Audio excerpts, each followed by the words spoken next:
Hello everybody and welcome. In this video I'm going to show you how to enable or disable HD audio for your speaker QCY SP7. To enable or disable HD audio, we need to enter to the developer options.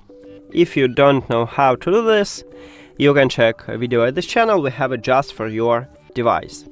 After you enable it, we need to go to the settings, then scroll down, click at the system, and right here, at least in stock Android, we have developer options.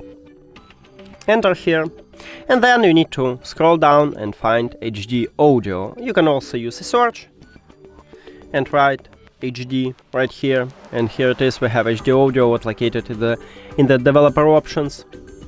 Tap at this line, so right here we have it.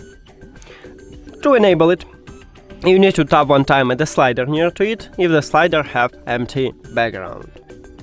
And once you enable this mode, you can swap between Bluetooth audio codecs. To disable it, you need to also tap one time at the slider, but if the slider have colorful background. And if you disable HD audio, you will use SBC Bluetooth audio codec. Thank you for watching this video. If you found it helpful, please consider subscribing to the channel and leave the like on the video. See you later!